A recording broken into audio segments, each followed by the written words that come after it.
My name is Isabella. My parents said he was a good man. When he walked into the room, I knew my life was over.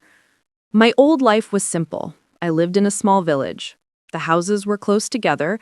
Everyone knew my name. I knew their names too. My father was a farmer. He worked in the fields every day. My mother took care of our home.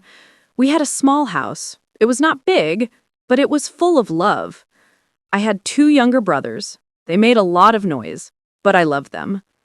I had a dream. It was a small dream. I wanted to be a teacher. I wanted to teach the children in my village. I loved books. Books were my friends. They took me to different places. I wanted to give that gift to other children. My parents knew my dream.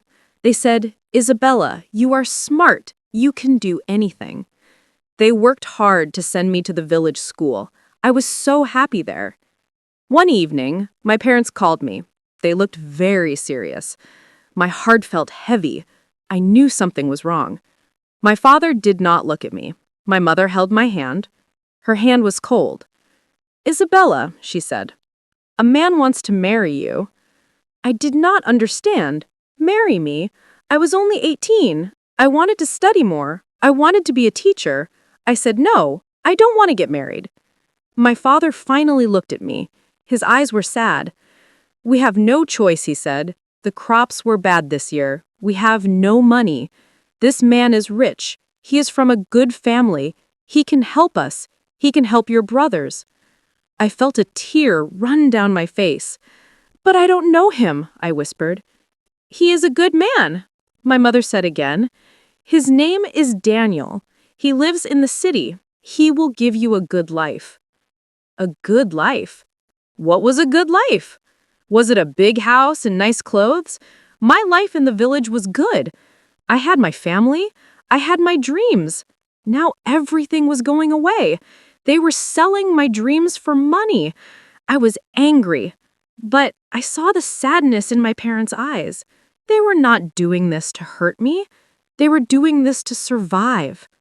I looked at my small home. I thought about my brothers. Their future was important. I closed my eyes.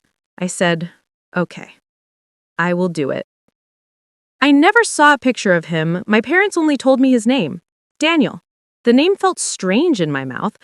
They said he was 30 years old. He was a businessman. His parents were friends with my grandparents long ago. That was the only connection. The day of the wedding came so fast. I did not want it to come. I wore a white dress.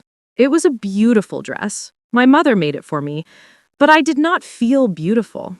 I felt like a doll with no feelings. My friends from the village came. They looked happy for me. They did not know how I felt inside. I smiled for them, but my smile was empty.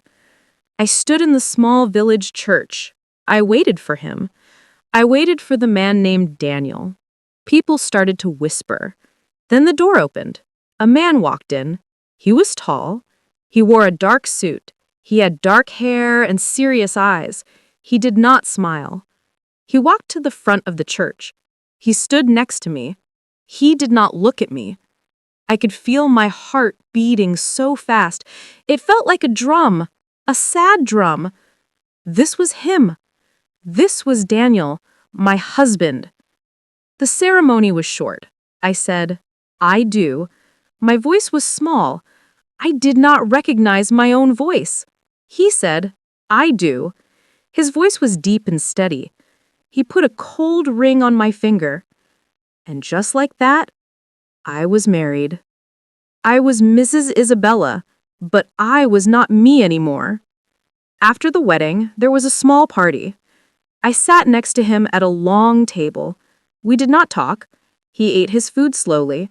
He looked at the people around us, but he never looked at me. I felt invisible. I felt like a ghost at my own wedding. My friends from the village tried to talk to him. He was polite. He answered their questions, but he did not say much. Then it was time to leave. I had to say goodbye to my family. This was the hardest part. I hugged my mother. She was crying. "Be happy, my child," she whispered. I hugged my father. He held me tight. "He will take care of you," he said. I hugged my little brothers. They did not understand. They just wanted me to stay. My heart broke into a million pieces. I got into a big black car. I had never been in such a car before.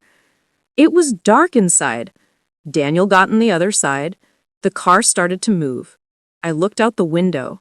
I saw my family. I saw my village.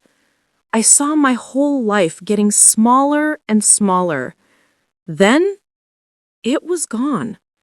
The car ride was long. We drove for hours. The sun went down. The world outside became dark. The silence in the car was heavy. I wanted to say something. I wanted to ask, "Where are we going?" But I was too scared. His face was like a stone. No feelings, no smile, nothing. Finally, we arrived in the city. The city was so different from my village. There were so many lights, so many tall buildings, so many cars. It was loud. It was scary. We stopped in front of a very big house. It was not a house. It was a mansion. It had a big gate.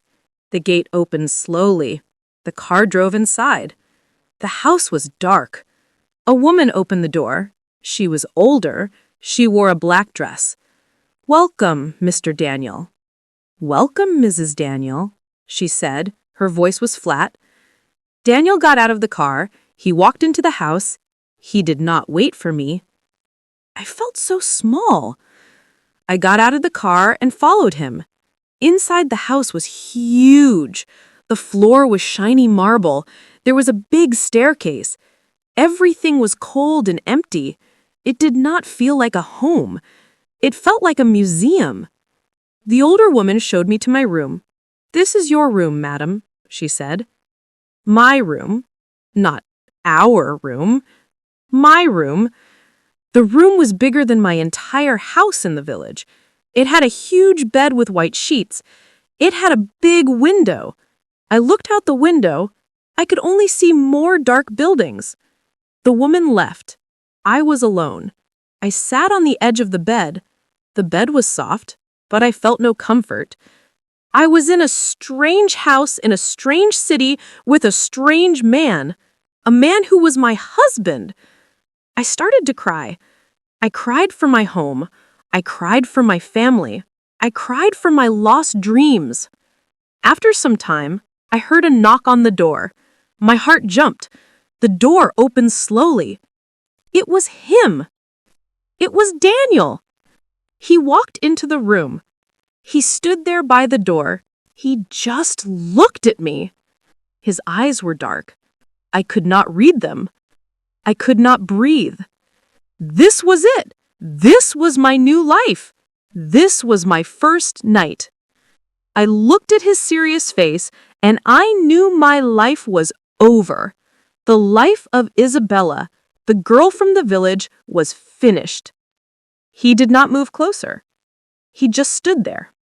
I thought he would be angry because I was crying, but he said nothing. The silence was so loud. My whole body was shaking. I was so scared. I did not know what he wanted. Then he spoke. His voice was quiet. "You are tired," he said. "You should rest." That was all he said. He did not come near me. He did not touch me. He just looked at me for one more moment. Then he turned around. He walked out of the room. He closed the door softly behind him. I sat on the bed confused. I expected something else. I expected anger. I don't know what I expected, but not this. Not this cold quiet. I was alone again. I did not know where he went.